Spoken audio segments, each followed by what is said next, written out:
Assalamualaikum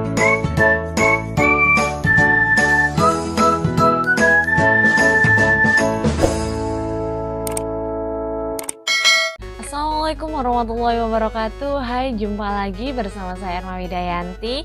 Dan video kali ini teman-teman, saya akan bahas nilai ambang batas atau passing grade dari PPK Guru 2021. Tapi sebelumnya jangan lupa di like, komen, dan share ke teman-teman kamu jika video ini dirasa bermanfaat. Jangan lupa di subscribe juga, jadi nanti kalau ada video terbaru dari aku kalian bisa langsung tahu. Oke teman-teman, kalau kita berbicara tentang ambang batas nih ya, jadi ambang batas ini atau passing grade ini berhubungan dengan batas nilai yang harus teman-teman penuhi ketika teman-teman nanti tes gitu. Sebelumnya mungkin teman-teman udah tahu kabar ini dari mana-mana ya, banyak banget, dari BKN sendiri ada, kemudian postingan-postingan, dan saya juga sebenarnya sudah memposting di media sosial sudah sejak pengumuman ini dikeluarkan. Tapi untuk lebih jelasnya nggak apa-apa saya buatkan video buat kalian biar lebih paham lagi. Jadi passing grade ini atau nilai ambang batas ini berdasarkan keputusan Menteri Pan-RB nomor 1127 tentang nilai ambang batas seleksi kompetensi pengadaan P3K untuk jabatan fungsional guru. Nah, teman-teman perhatikan, kalau untuk teman-teman yang P3K ini kan pasti tahu bahwa untuk seleksinya nanti ada teknis, manajerial, sosiokultural, wawancara. Jadi ada 4. Tapi sudah dijelaskan di awal bagi teman-teman yang sudah punya sertifikat pendidik, ya kan?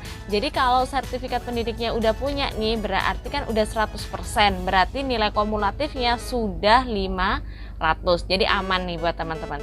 Tapi buat teman-teman yang belum memiliki sertifikat pendidik, maka nanti harus melaksanakan kompetensi teknis dulu nih. Teknisnya itu ada 100 soal dengan durasi sekitar 120 sampai 150. Jadi untuk umum 120 dan untuk disabilitas 150. Nanti akan saya share juga ambang batas masing-masing mata pelajaran kayak gitu. Nah, nilai kumulatifnya ini ada 500, berarti ketika benar itu adalah 5, ketika salah itu 0. Jadi teman-teman kalau ikut kompetensi teknis wajib dijawab karena tidak ada pengurangan nilai. Salah benar, kalau kalian udah pusing, udah bingung ya wajib dijawab. Kalau kalian beruntung pasti dapat 5 poin gitu. Baik, yang kedua adalah di sini teman-teman untuk tes kedua itu ada manajerial dan sosiokultural. Di mana manajerial sendiri itu ada 25 soal dan sosiokultural ada 20 soal. Ini dijadikan satu teman-teman karena durasinya langsung 40 menit dan 55 menit untuk penyandang disabilitas.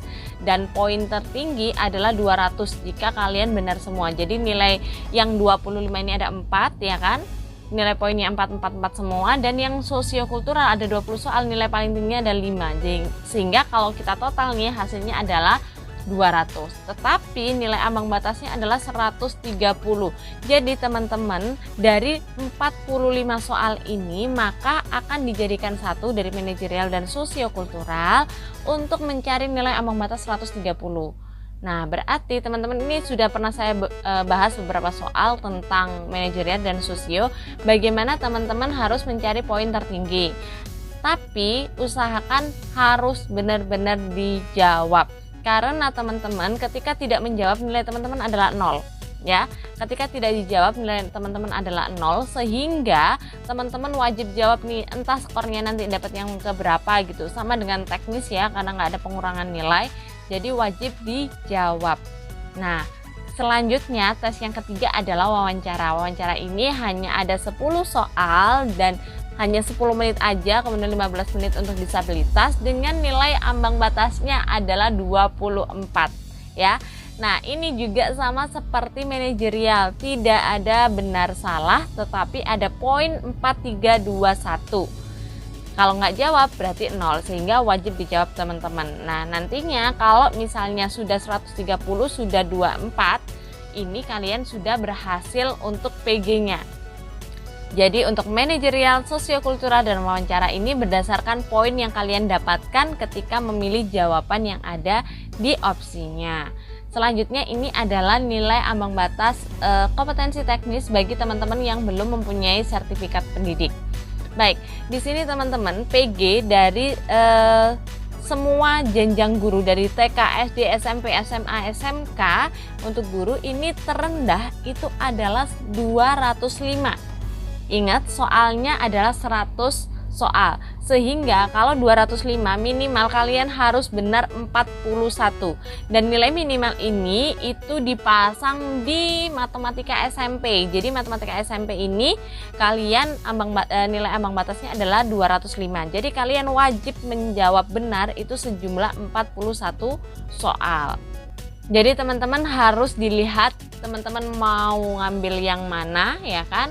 Kemudian tingkat apa, perhatikan baik-baik tentang nilai ambang batasnya. Karena di sini sudah dijelaskan tentang materi soal teknisnya, kalian bisa belajar dan mempersiapkan diri. Sebagai contoh nih, kenapa saya ambil yang TIK, karena saya berkecimpung di dunia TIK dan menjadi guru TIK. Untuk guru TIK SMP ini mempunyai nilai yang berbeda teman-teman dari guru TIK SMA dan juga SMK. Kalau TIK SMP nilai ambang batasnya itu adalah 235. Berarti teman-teman yang melamar di TIK SMP ini wajib menyelesaikan minimal adalah 47 soal dari 100 soal yang ada. Jadi harus 47-nya ini benar, baru kalian bisa passing grade kayak gitu. Paham ya teman-teman? Ini untuk yang lainnya juga ada di sini, kalian bisa cek. Kemudian saya membandingkan kembali di TIK SMA. Kalau TIK SMA itu bukan 47 lagi teman-teman, kalian harus menyelesaikan, harus benar 50 soal karena nilai ambang batasnya adalah 250 ya. Jadi di sini untuk TIK di SMA kalian harus menjawab benar itu adalah separuhnya, yaitu 50 soal. Nah, selanjutnya di sini ada SMK, karena di SMK ini adalah formasi terbanyak, ya kan, paling banyak ada di SMK. Kalian bisa mencari sendiri. Mungkin di sini bisa dilihat di animasi. Kalau di animasi itu adalah 290 teman-teman. Jadi sekitar 58 soal yang harus kalian jawab dengan benar, seperti itu. Oke. Selanjutnya di sini ada produksi dari siaran TV dan sebagainya. Di sini ada desain komunikasi visual. Jadi teman-teman yang berada di ranahnya multimedia, desain grafika, desain komunikasi visual itu semuanya adalah 220, lebih rendah nih teman-teman. Jadi 220 itu sekitar 44 ya, 44 soal yang harus kalian jawab dengan benar. Nah, kemudian di sini ada lagi yang saya kasih tanda adalah rekayasa perangkat lunak. Karena rekayasa perangkat lunak ini ada dua teman-teman.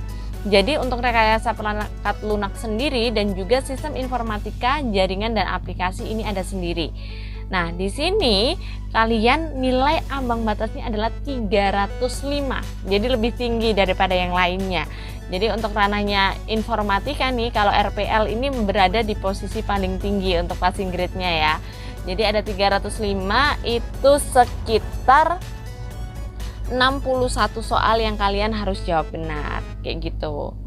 Selanjutnya ada di TKJ, yaitu teknik komputer dan jaringan, teknik jaringan akses telekomunikasi, dan teknik transmisi telekomunikasi. Karena materi soalnya sama, ada di teknik jaringan komputer dan telekomunikasi. Grade-nya itu juga sama teman-teman, tiga-tiganya grade-nya adalah 280 ya, nilai ambang batasnya adalah 280. Nah, kemudian di sini ada teknik mesin, otomotif, yang lainnya juga mempunyai ambang batas yang masing-masing. Dan yang terakhir di sini sampai ada di 211 itu ada TIK SMK. Jadi TIK SMK ini setara dengan TIK SMA. Jadi poinnya sama-sama 250 poin atau nilai ambang batasnya adalah 250, sehingga kalian harus menjawab sekitar 50 soal yang benar. Oke, itu teman-teman untuk formasinya dan juga nilai ambang batas masing-masing formasi untuk kompetensi teknis. Jadi ada 213 yang mempunyai nilai yang berbeda-beda, mulai dari 205 sekitar 41 soal yang harus kalian benar hingga 325, yaitu sekitar 65 soal yang kalian harus jawab benar gitu. Untuk informasinya ini dapat dari mana? Kita harus cek langsung di web resmi. Jadi teman-teman kalau ada informasi silahkan cek langsung di web resmi, bisa di Facebook, Twitternya BKN, Instagramnya BKN Go ID Official, dan juga bkn.go.id kayak gitu. Oke teman-teman, itu aja untuk informasi kali ini. Semoga kalian bisa lulus dengan nilai ambang batas masing-masing, kemudian bisa masuk menjadi anggota dari ASN ya, dari jalur P3K Guru. Oke, semangat dan selamat belajar, semoga sukses. Terima kasih sudah menonton, see you next time. Assalamualaikum warahmatullahi wabarakatuh.